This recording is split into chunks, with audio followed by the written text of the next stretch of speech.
Graça e paz em nome de Jesus, que alegria tê-lo aqui conosco, que Deus possa te abençoar e continuar falando a tua vida, ao teu coração. Nós estamos no curso livre de teologia da rede de ensino Instituto Jaffe. Estamos na matéria confissão e paciência. Na última aula nós estivemos falando que Deus não somente exige de nós uma confissão, como Ele é o maior modelo de confissão. É o Deus que chama à existência as coisas que não são, como se fossem. É o Deus que criou todas as coisas pelo poder da palavra, libera a sua palavra, ela não volta para Ele vazia, sem antes fazer o que lhe apraz. Então falamos na última aula sobre Deus e a confissão. E hoje nessa aula nosso propósito é falarmos sobre Jesus e a confissão. Quais foram os ensinamentos de Jesus acerca da confissão? Olharmos aí para os 4 evangelhos, nós vamos encontrar muitas coisas que Jesus falou acerca da confissão, porque até agora nós estávamos vendo acerca de Deus, a respeito de Deus. E agora nós vamos ver acerca de Jesus, o que Jesus falou acerca da confissão. Primeira delas, tudo é possível. Marcos capítulo 9, versículo 23, 9 e 23, Jesus disse-lhes, se podes crer, tudo é possível ao que crê. Se podes crer, tudo é possível ao que crê. Lucas capítulo 18, verso 27, Evangelho segundo Lucas capítulo 18, verso 27, nos diz, mas ele respondeu, as coisas que são impossíveis aos homens são possíveis a Deus. Ou seja, Jesus está nos ensinando que se você crer, quando você crê, você declara aquilo que você crê. Se você crê, tudo é possível àquele que crê. Deus tem nos dado, Deus tem nos ensinado a agir como Ele. Ele nos ensina a agir da mesma maneira que Ele age. Os impossíveis dos homens são natural para Deus, são possíveis para Deus. Para Deus, nada é impossível. Deus prometeu, Ele fará. E nós temos que saber o que temos em Cristo Jesus para que nós possamos tomar posse da nossa herança. Nós temos que colocar a nossa fé na palavra de Deus, porque Ele não muda e a palavra dele não muda. E a palavra dele é eterna, assim como Ele é eterno, assim como nós já lemos. Aí pode passar os céus e a terra, mas as palavras dele não vão passar. Nós devemos andar em fé e devemos saber quem nós somos, o que Deus tem para nós. Existem alguns textos clássicos, por exemplo, Marcos capítulo 11, versículo 12 em diante, Marcos 11, do 12 em diante, a figueira seca, a purificação do templo. E no dia seguinte, quando saíram de Betânia, teve fome, vendo de longe uma figueira que tinha folhas, foi ver se nela acharia alguma coisa. E chegando a ela, não achou senão folhas, porque não era tempo de figos. Jesus falando, disse à figueira, nunca mais coma alguém fruto de ti. E os seus discípulos ouviram isso, e vieram a Jerusalém, e Jesus entrando no templo, começou a expulsar os que vendiam e compravam no templo, e derribou as mesas dos cambistas e as cadeiras dos que vendiam pombas, e não consentia que ninguém levasse algum vaso pelo templo. E os ensinava dizendo, não está escrito, a minha casa será chamada por todas as nações casa de oração? Mas vós a tendes feito covil de ladrões. E os escribas e príncipes dos sacerdotes, tendo ouvido isso, buscavam ocasião para o matar, pois eles o temiam, porque toda a multidão estava admirada acerca da sua doutrina. E sendo já tarde, saiu para fora da cidade, e eles, passando pela manhã, viram que a figueira se tinha secado desde as raízes. E Pedro, lembrando-se, disse-lhe, mestre, eis que a figueira que tu amaldiçoastes se secou. Eis que a figueira que tu amaldiçoastes se secou. A partir daqui, Jesus começa a falar acerca da fé. A partir daqui, Jesus começa a falar sobre a confissão de fé. Nós observamos aqui que a confissão de Jesus, olhando para aquela figueira que só tinha folhas e não tinha figos. O texto é claro em nos dizer que não era tempo de figos. Muitas pessoas ficam questionando, mas se não era tempo, por que Jesus amaldiçoou uma figueira que não produz figo fora do tempo? Na verdade, mesmo não sendo tempo do figo, essa figueira poderia ter produzido a flor do figo. E a flor do figo também era comestível e também poderia saciar a fome. Mas, na verdade, Jesus está falando acerca dos fariseus, Jesus estava falando acerca dos religiosos, que muitas vezes têm só aparência, que muitas vezes demonstram só folhagem. Mas o foco da nossa matéria é ver a confissão de Jesus. Jesus expressou ali o seu desejo. Ele estava com fome, como ser humano, ele teve fome, ele olhou para a figueira, que aparentemente era bela, formosa, cheia de folhas, cheia de folhagens, foi até ela e não encontrou a flor do figo. E não encontrou, ela não tinha a flor do figo. É claro que não iria ter figo, se não fosse época de ter figo, não iria ter figo. Mas ela poderia sim ter a flor do figo, e não tendo a flor do figo, que é o fruto temporão, então, na verdade, Jesus amaldiçoou. E quando Jesus amaldiçoou, a figueira secou-se até a raiz. Eles vão até Jerusalém e na volta Pedro se lembra do que Jesus tinha dito e do que tinha acontecido. E a confissão de Jesus, a figueira se alinhou àquilo que Jesus declarou: nunca mais coma ninguém fruto de ti. E aí então Pedro se surpreende. Pedro, lembrando-se, disse-lhe: mestre, eis que a figueira que tu amaldiçoaste se secou. Verso 22 em diante. E Jesus respondendo, disse-lhes: tende fé em Deus. Na verdade, no original, o sentido que nos dá aqui é: tende a mesma fé que Deus tem. Tenha a mesma fé que Deus tem. Por quê? Em verdade vos digo que qualquer que disser a este monte, ergue-te, lança-te no mar, e não duvidar em seu coração, mas crer que se fará aquilo que diz, tudo o que disser lhe será feito. Por isso vos digo que tudo o que pedirdes orando, crede que o recebereis e tê-lo-eis. E quando estiverdes orando, perdoai se tendes alguma coisa contra alguém, para que vosso Pai que está nos céus vos perdoe as vossas ofensas. Mas, se vós não perdoardes, também vosso Pai que está nos céus vos não perdoará as vossas ofensas. Então nós observamos aqui, depois de fazer essa confissão, depois de fazer essa declaração, Jesus se aproveita da situação para poder ensinar o poder da fé, ou o poder de uma confissão de fé. Depois de fazer, Jesus ensina aos seus discípulos como fazer a mesma coisa. Jesus sabia o que ele tinha feito. Agora tem muita gente que estava preocupado com a figueira. Pedro, ao voltar, olha para a figueira e diz: mestre, a figueira se secou. Claro, se Jesus proferiu uma maldição sobre a figueira, não tinha outro jeito senão ela se secar mesmo. Aliás, essa é a única passagem em que sai da boca de Jesus uma palavra de maldição. Vemos saindo da boca de Jesus uma palavra amaldiçoando a figueira. E no momento em que Jesus proferiu a maldição, ela secou-se imediatamente. Mas Pedro só se deu conta quando eles voltaram de Jerusalém. Em outro evangelho você vai ver isso, que ela secou imediatamente. A grande verdade é que quando você confessa uma palavra, você tem que crer no coração. Quando você declara, quando você alinha, quando você faz uma confissão da palavra, você tem que confessar com a boca aquilo que você crê no seu coração. É pela palavra que o milagre vai ser concretizado.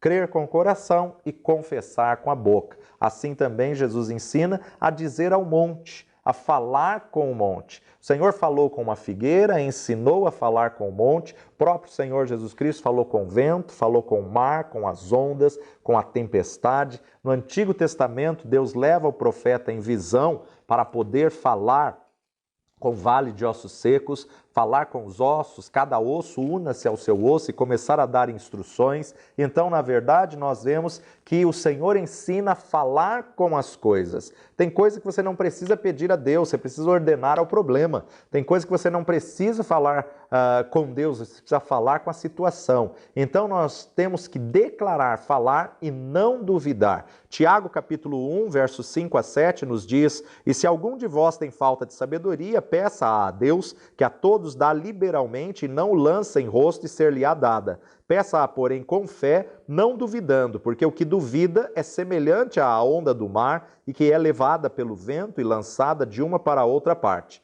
Não pense tal homem que receberá do Senhor alguma coisa. O homem de coração dobre e inconstante em todos os seus caminhos. Então, quando você pedir, você tem que pedir crendo. Quando você pedir, você tem que ter foco. quando você pedir, você não pode duvidar, porque aquele que duvida nunca alcança nada de Deus. A dúvida é o maior inimigo da fé, nós já vimos isso em outras matérias que estão aqui na plataforma. Então, ouvir a palavra, mais crer e obedecer, vai dar o resultado, vitória da fé. Agora, olhar para as circunstâncias, ter medo e duvidar é o fracasso na fé. Ouvir a palavra, crer e obedecer, vitória na fé. Olhar para as circunstâncias, ter medo e duvidar, dá o fracasso na fé. A fé, ela não dá ouvidos a coisas negativas, a tudo aquilo que rejeita a promessa.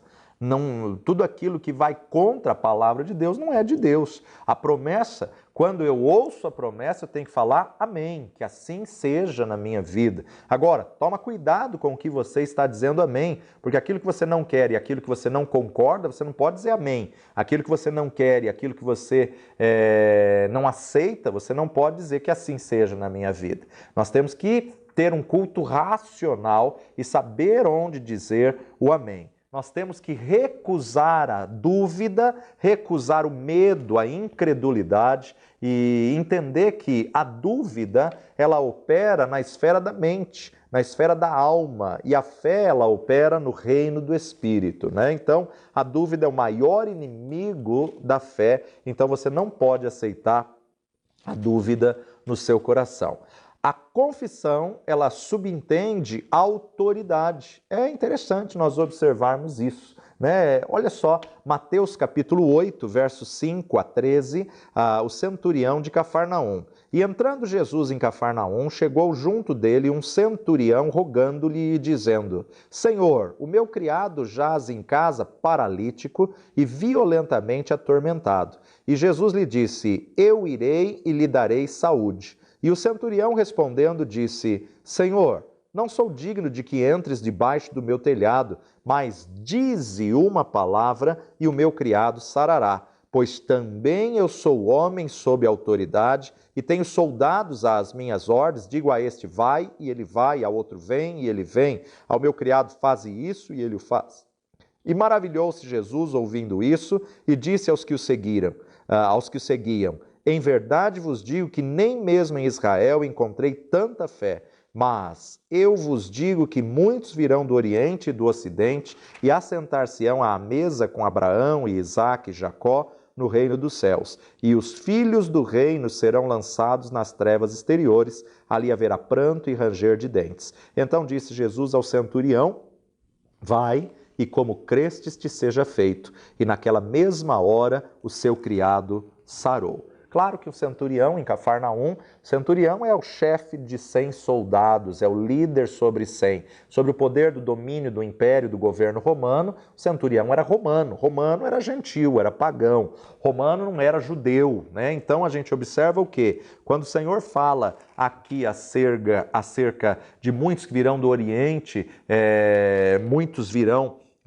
do Oriente e do Ocidente, assentar-se-ão com Abraão, o Senhor está dizendo acerca do evangelho que vai chegar aos gentios e a igreja que seria formada acerca dos gentios, mas o mais interessante é nós entendermos que esse centurião entendia princípios de autoridade, submissão à autoridade. Eu também sou homem de autoridade, digo a esse vai, ele vai, digo ao outro vem e ele vem. Senhor, basta dizeres uma palavra aqui, basta dizeres uma palavra aqui, meu servo ficará curado lá em casa. Jesus se surpreende e diz: nem mesmo em Israel eu vi tamanha fé, ou seja, nem mesmo entre os judeus, entre aqueles que nasceram da linhagem de Abraão, eu encontrei alguém que entendeu o princípio de autoridade. O que esse homem estava dizendo com essa declaração é: Senhor, eu confesso, eu creio que Tu és autoridade sobre a saúde, sobre a enfermidade, Tu és dono sobre todas as coisas, Tu és Senhor sobre todas as coisas.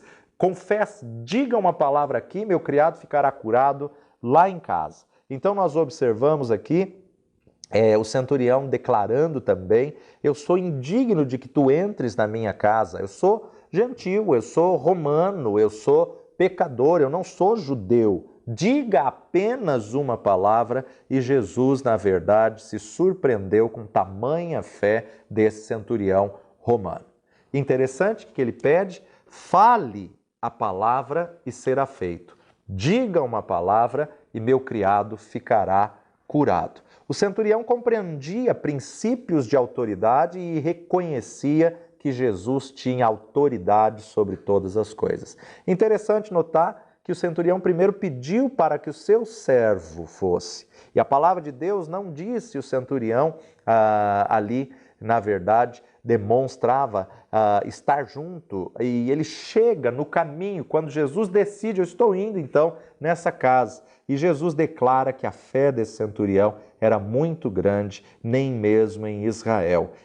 O centurião entendeu o poder de uma confissão, o poder da palavra, o poder da fé. Tem muitas pessoas que falam que é só a fé da pessoa que está enferma. Aqui não mostra se o enfermo tinha fé ou não. Assim também, quando Jesus ressuscitou alguém que havia morrido, é claro que não dependeu da fé de quem morreu, mas sim da fé daquele que chamou a existência. Lázaro, vem para fora. Talita cumi, a ti te digo, menina, levanta-te. Então é interessante nós observarmos que no caso de mortos ou no caso como um milagre como esse, não dependeu da fé de quem precisava, mas da fé de quem foi buscar a Jesus ou da fé daquele a quem estava realizando o milagre. Como que Jesus usou a confissão? Marcos capítulo 1, Evangelho segundo Marcos capítulo 1, verso 22, e maravilharam-se da sua doutrina, porque os ensinava como tendo autoridade e não como os escribas. Ou seja,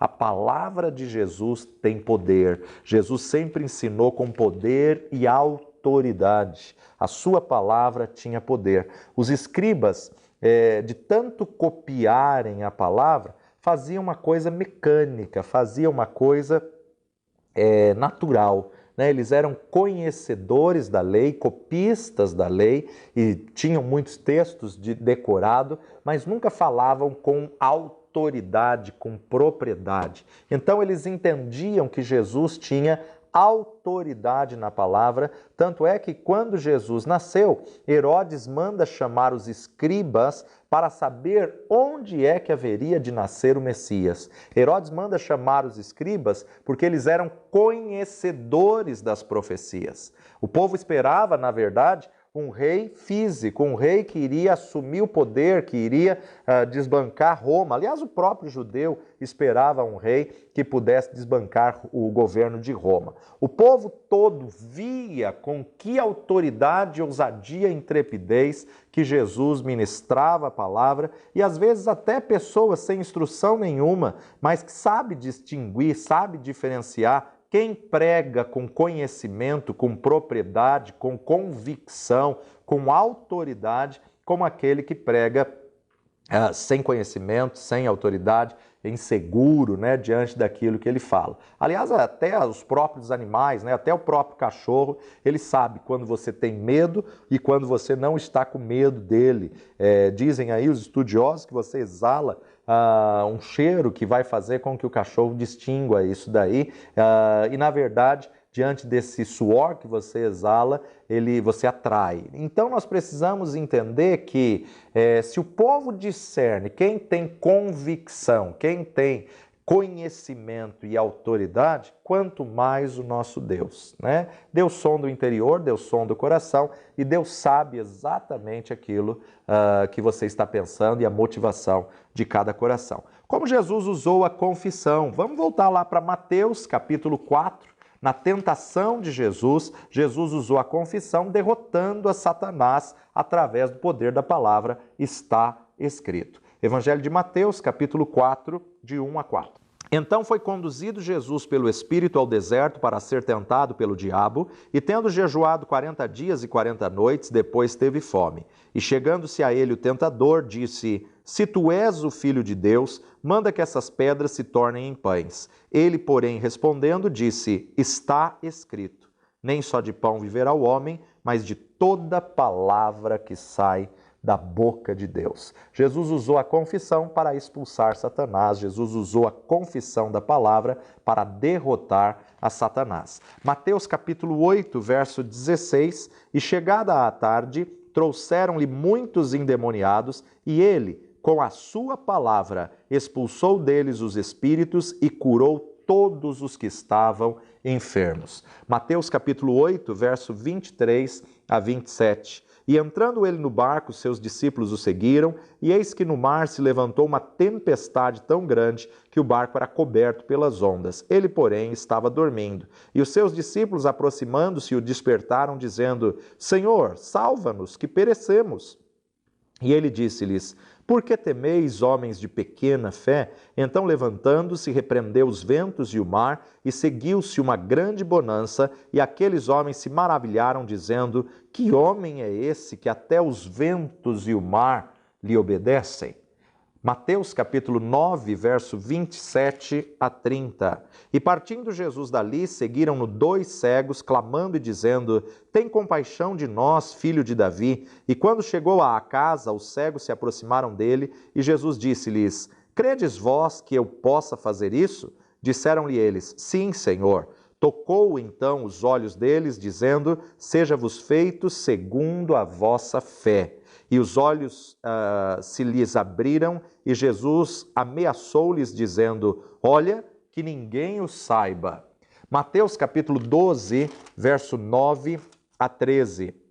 E partindo dali, chegou à sinagoga deles, e estava ali um homem que tinha uma das mãos mirrada, e eles, para acusarem Jesus, o interrogaram, dizendo: É lícito curar nos sábados? E eles lhes disse: Qual dentre vós será o homem que, tendo uma ovelha, se num sábado ela cair numa cova, não lançará a mão dela e a levantará? Pois quanto mais vale um homem do que uma ovelha, é por consequência lícito fazer bem nos sábados. Então disse àquele homem: Estende a tua mão. E ele a estendeu e ficou sã como a outra. Então nós observamos que Jesus sempre alinhava a declaração com o resultado, alinhava a declaração com o que ele queria viver. Mar, aquieta-te, vento, cessa, mão, ser curado. Então, milagres criativos de Jesus, porque a natureza de Deus é fazer milagre. A natureza de Deus era, na verdade, realizar grandes feitos. Agora, até a natureza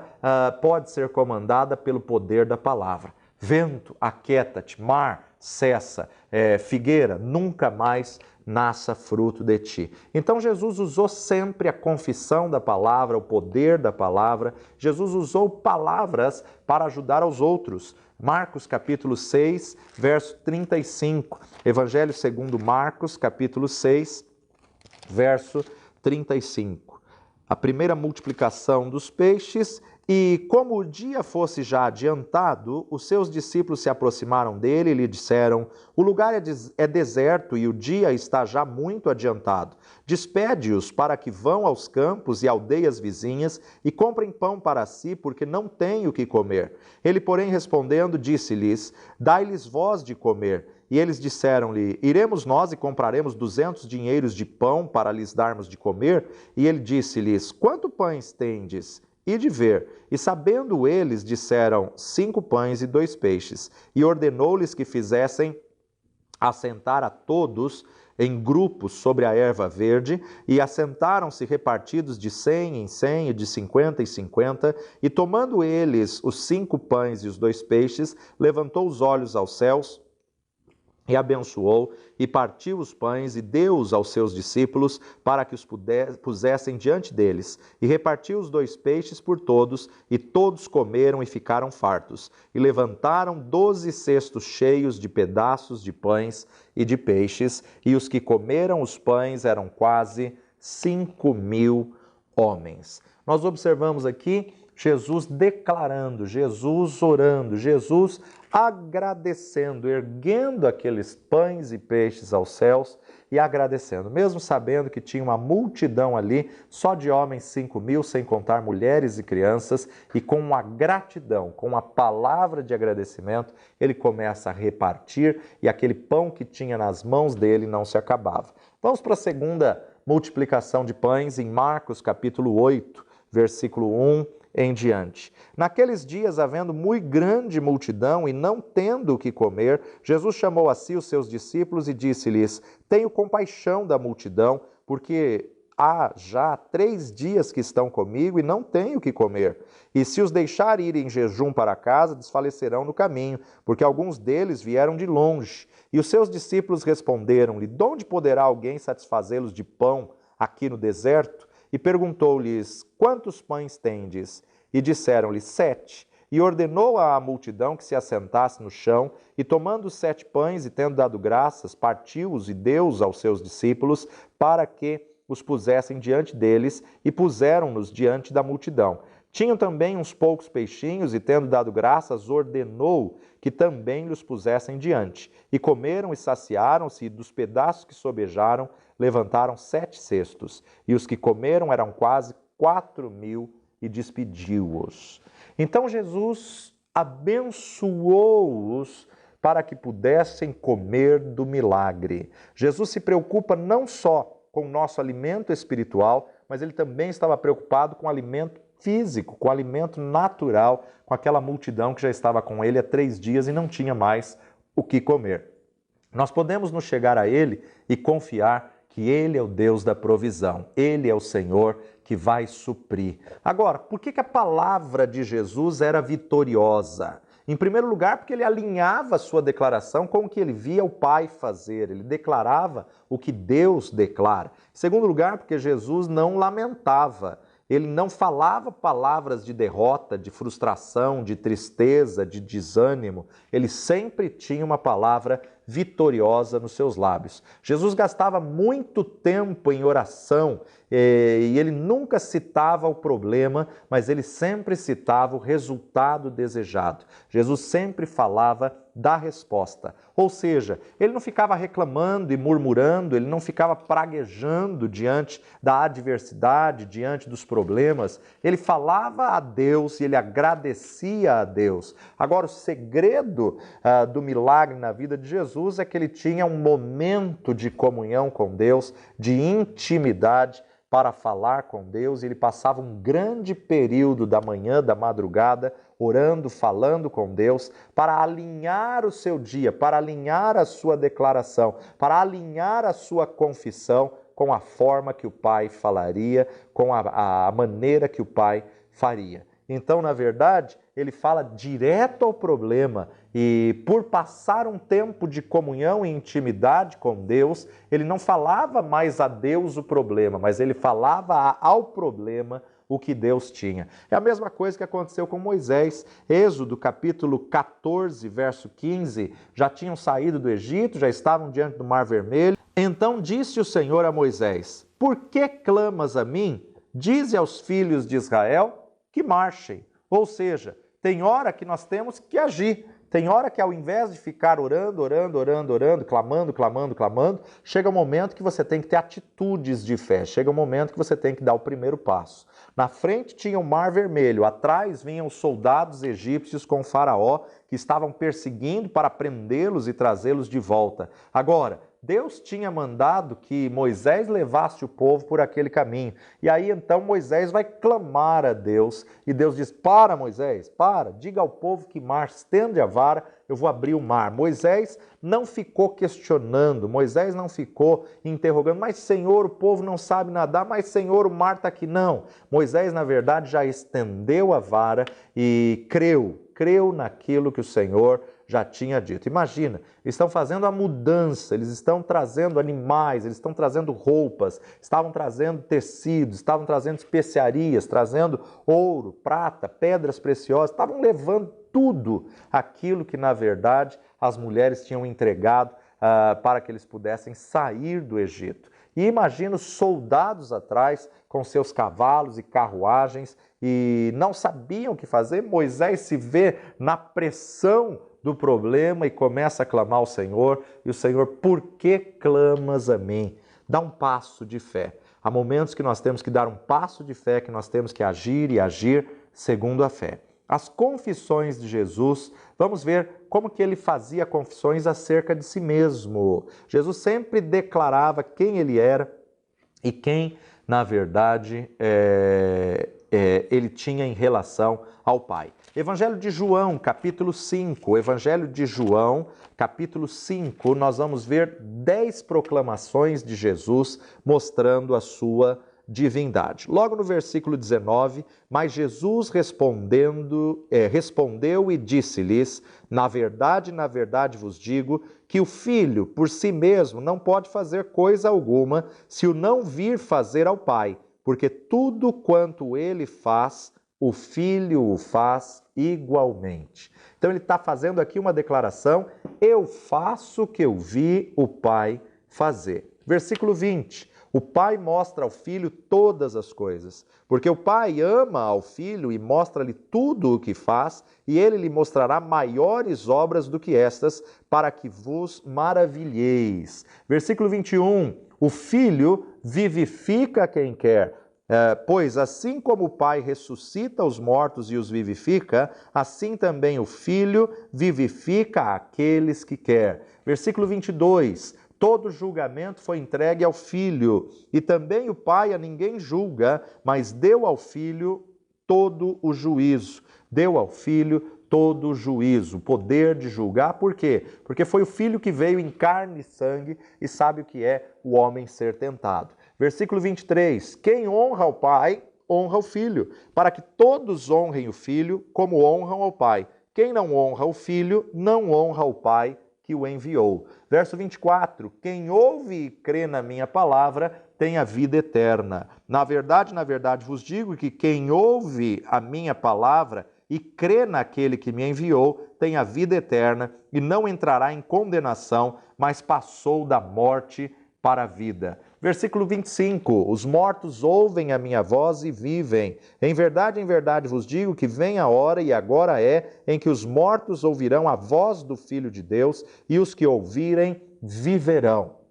Claro que aqui ele está falando acerca dos gentios que estavam mortos, estavam separados de Deus, ouvirão a voz do Filho e viverão. Verso 26, o Filho tem vida em si mesmo, porque como o Pai tem a vida em si mesmo, assim deu também ao Filho ter a vida em si mesmo. Verso 27, o Filho tem autoridade para julgar e deu-lhe o poder de exercer o juízo, porque é o Filho do homem. Verso 28 a 30, eu procuro a vontade daquele que me enviou. Não vos maravilheis disso, porque vem a hora em que todos os que estão nos sepulcros ouvirão a sua voz, e os que fizeram o bem sairão para a ressurreição da vida, e os que fizeram o mal para a ressurreição da condenação. Eu não posso de mim mesmo fazer coisa alguma, como ouço, assim julgo, e o meu juízo é justo, porque não busco a minha vontade, mas a vontade do Pai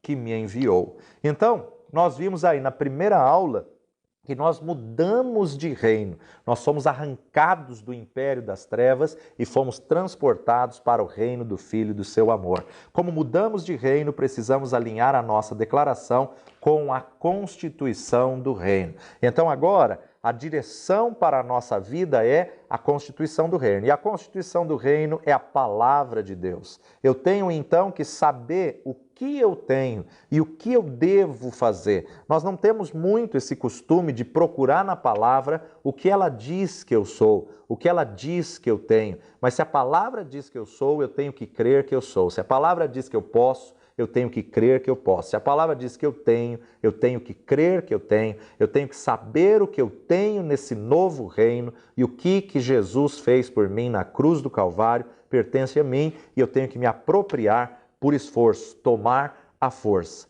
Mais algumas confissões de Jesus acerca de si mesmo.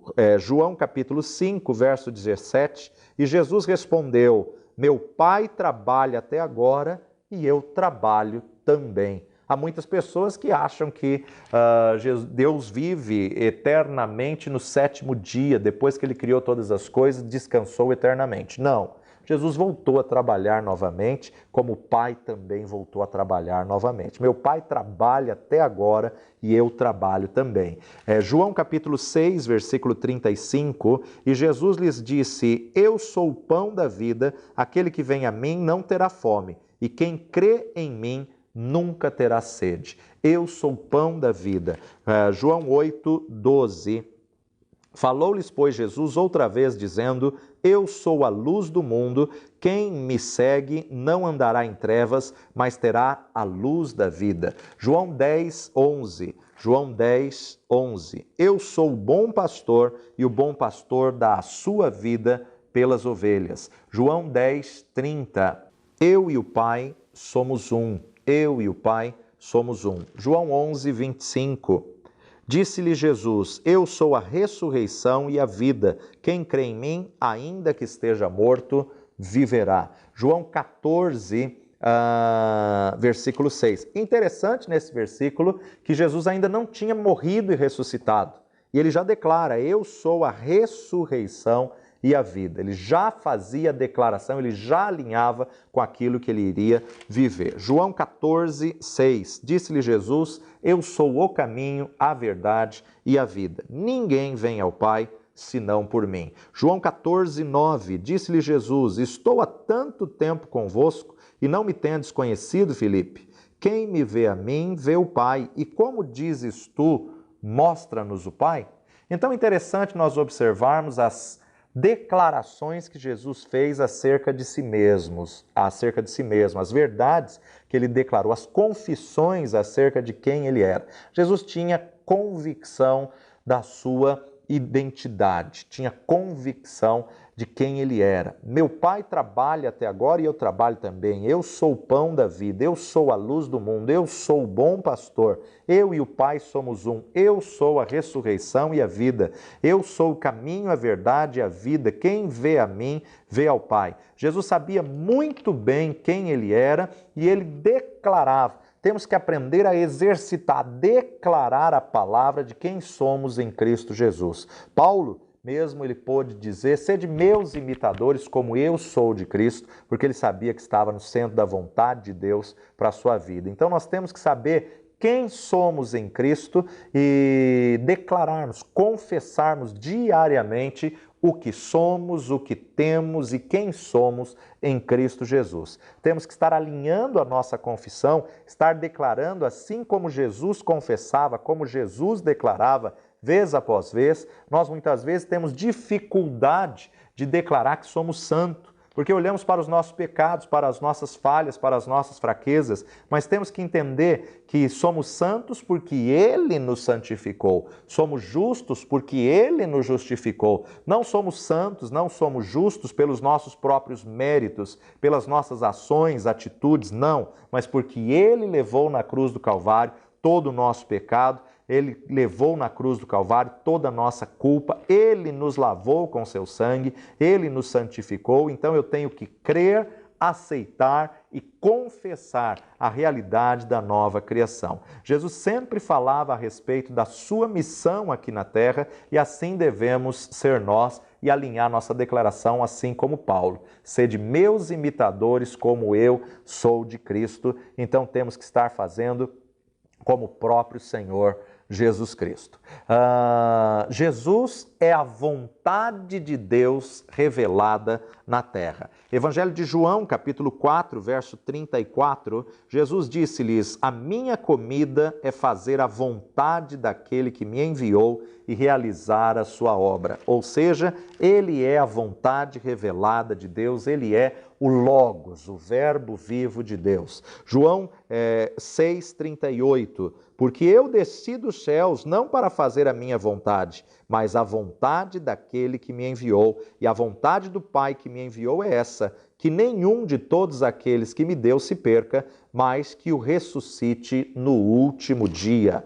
João capítulo 8, verso 29, e aquele que me enviou está comigo, o Pai não me tem deixado só, porque eu faço sempre o que lhe agrada. Então Jesus se preocupava em fazer a vontade de Deus, e ele queria realizar a vontade de Deus, ele queria revelar a vontade de Deus. Essa também tem que ser a nossa vontade, fazer a vontade de Deus, fazer a vontade de Jesus, fazer o que está na palavra. Jesus renunciou à sua própria vontade para que a vontade de Deus se manifestasse na vida dele, e assim, se você quer agradar a Deus, você tem que renunciar à sua própria vida, negar-se a si mesmo e viver a vontade de Deus. A palavra de Deus é eterna e a palavra de Deus sustenta o universo. Ele mantém todas as coisas pela palavra do seu poder. E tudo o que Deus falou a respeito de Jesus foi realmente idealizado, foi realmente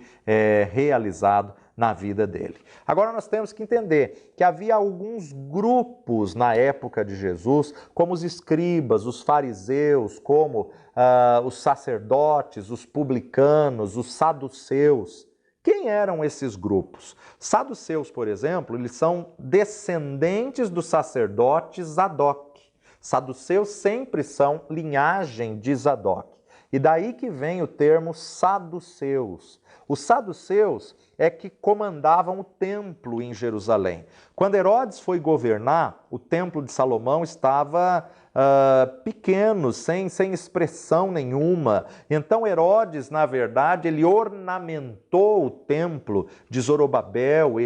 Herodes não construiu o templo, mas ele ornamentou. E ornamentou com ouro, com prata, ornamentou. Claro que não tinha como chegar ao templo de Salomão com todo aquele glamour, com todo aquele brilho, com toda aquela riqueza. Não, mas Herodes ornamentou, né? Então nós observamos que quando Herodes ornamentou o templo, ele colocou ali os saduceus para poder cuidar do templo. Ele colocou os saduceus ali para comandar. Então muitas vezes os saduceus, eles cobravam impostos para poder passar ao governo romano, porque os saduceus, eles começaram a ter interesse em se beneficiar através daqueles que vinham ao templo, e por causa disso os saduceus não eram muito aceitos entre os judeus, e eles também começaram a criar algumas heresias, mas eles eram aqueles que aceitavam o governo romano e aceitavam com interesse,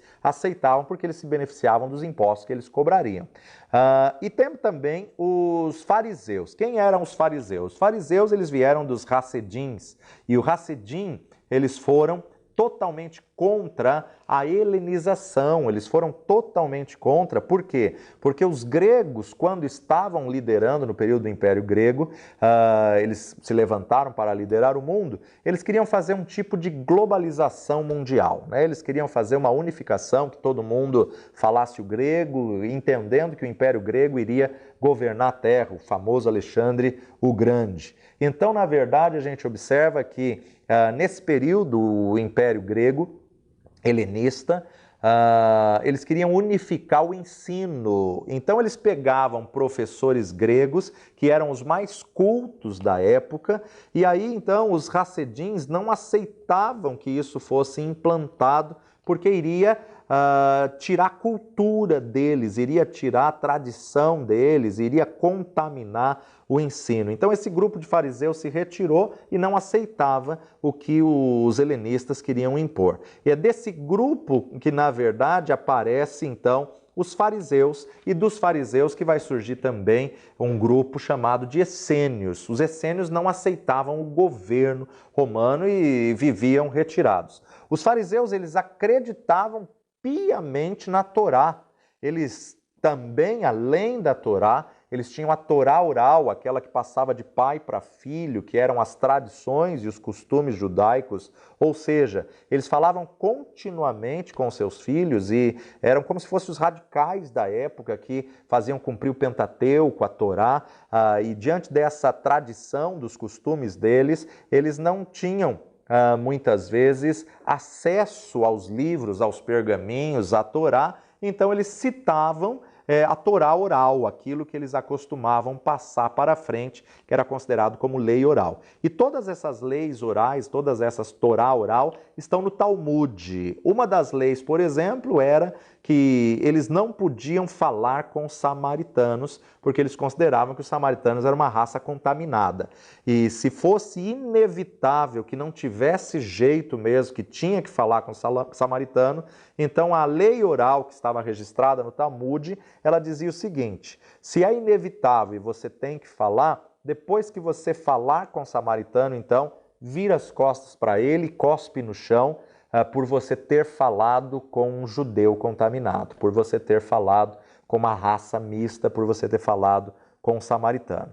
Então, os fariseus não aceitavam samaritanos, porque era um povo que, na verdade, veio aí da linhagem do Reino do Norte, e quando o Reino do Norte foi tomado pelo Império Assírio, misturou todas as raças da onde saíram os samaritanos, que a Samaria era a capital do Reino do Norte. E aí então a gente observa essa posição da lei oral diante do que eles acreditavam e do que eles explicavam.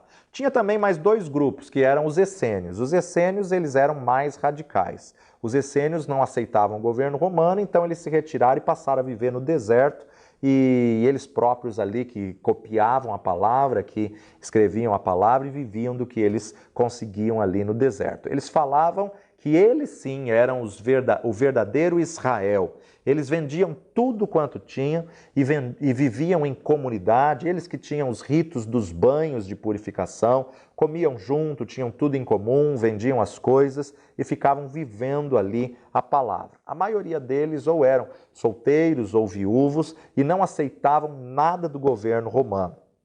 Muitos dizem que João Batista, por um tempo na sua vida, foi essênio. João Batista, por um tempo da sua vida, foi essênio.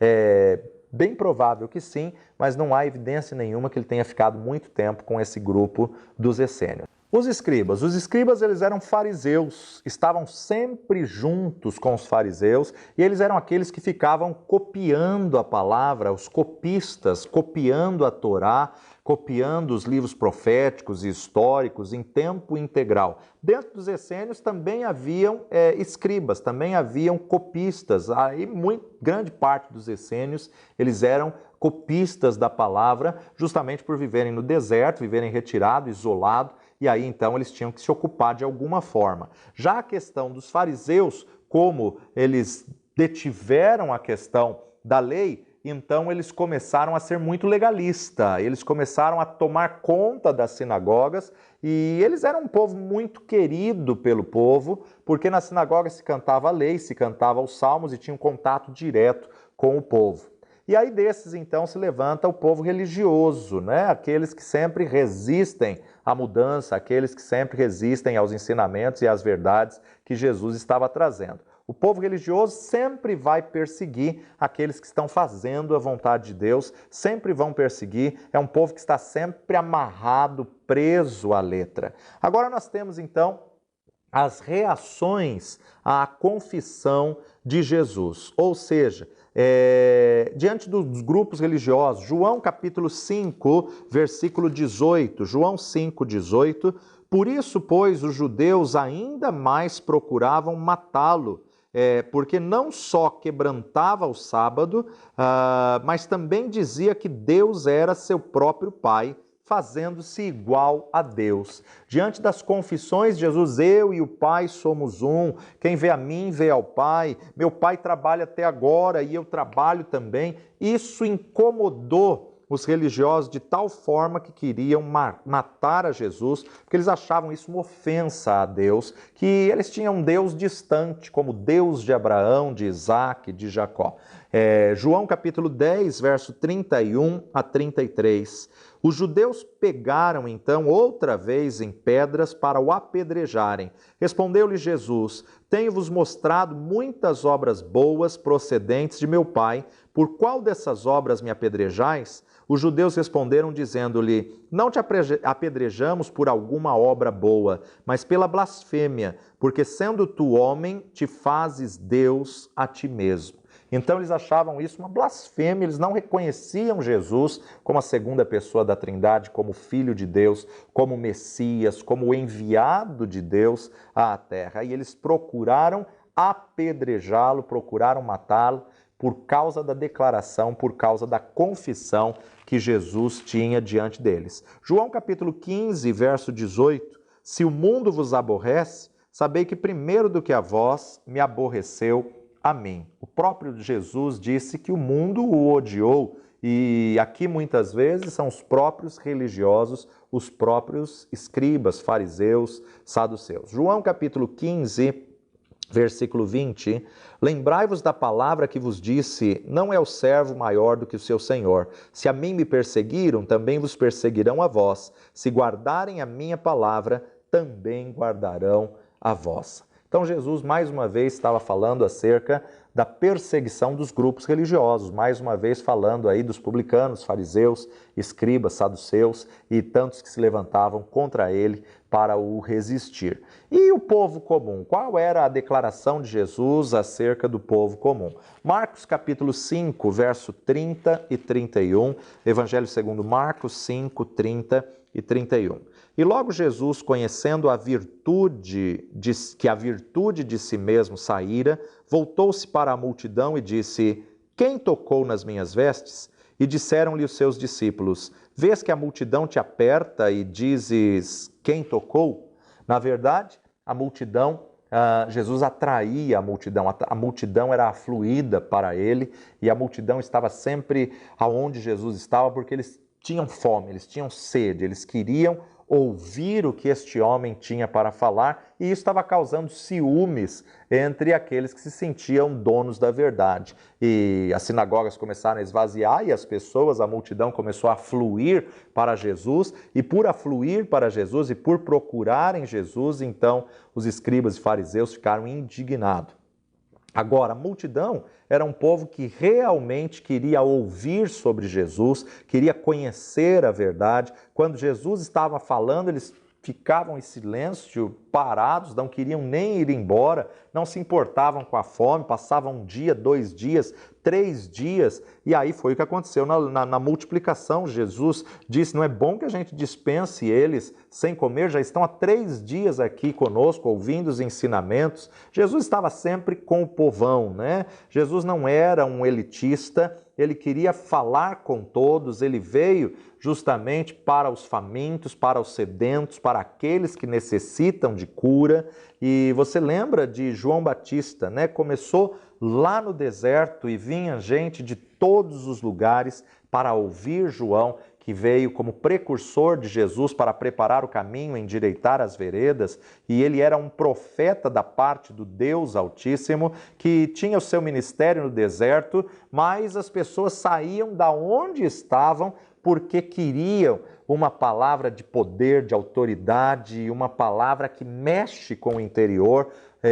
E olha que os discursos de João Batista não eram muito suaves, não, né? Ele sempre confrontava o pecado, o machado estava posto à raiz das árvores e ele não media palavras para dizer a quem estivesse na fila, raça de víboras, quem vos ensinou a fugir da ira futura, né? Então você vê que o povo não é atraído por um belo templo, o povo não é atraído por um bom assento, o povo não é atraído por um bom som ou instrumentos, uma boa música, não. O povo é atraído pela verdade, o povo é atraído por uma boa palavra. O povo, a humanidade, até hoje está sedento e sedento de uma palavra da verdade. O povo vai atrás de uma boa palavra. Um grande evangelista, na verdade, Deus coopera com ele, com sinais, prodígios e maravilhas, mas esse não deve ser o foco do ministério dele. O foco do ministério dele tem que ser a palavra da verdade, a palavra do Deus Todo-Poderoso, e essa palavra é que vai atrair aquele que está sedento, aquele que está faminto, e é tão interessante que quando Jesus estava pregando, o povo comum estava sempre atrás de Jesus, estavam realmente pedindo a voz de Deus, buscavam a Deus e ainda buscam, há muitos ainda que estão em trevas e estão sedentos e esperando uma palavra que possa alimentá-los, uma palavra que possa transformá-los. Evangelho de Marcos, capítulo 1, versículo 37, nos diz, e achando-o, lhe disseram, todos te buscam, todos os homens te buscam. Evangelho de João, capítulo 11, 47 e 48. Depois, os principais dos sacerdotes e os fariseus formaram conselho e diziam, que faremos? Porquanto este homem faz muitos sinais. Se o deixarmos assim, todos crerão nele e virão os romanos e tirar-nos-ão o nosso lugar e a nossa nação. Então veja que os escribas, fariseus, sacerdotes, saduceus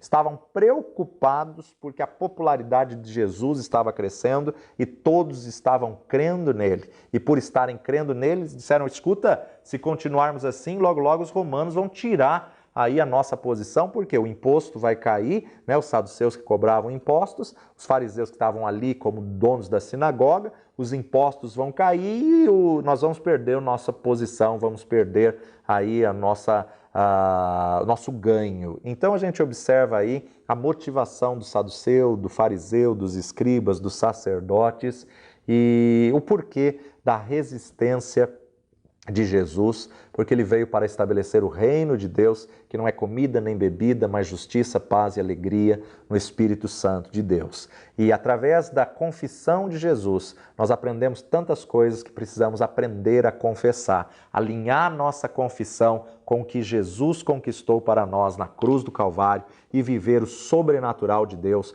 porque Deus é o mesmo ontem, hoje e eternamente. Que você possa ter aprendido mais um pouco dessa verdade da palavra de Deus e na nossa próxima aula estaremos falando acerca de Paulo e a confissão, o apóstolo dos gentios, o que ele falou acerca da confissão, sabendo que confissão e paciência é uma condição para você receber qualquer coisa no mundo espiritual. Que o Senhor te abençoe poderosamente, fique firme, ouça as aulas que você foi tocado, que você foi abençoado pelo ensino da palavra de Deus, quantas vezes quiser, passe adiante esse ensino que você tem aprendido e fique conosco. Deus te abençoe, até a próxima aula.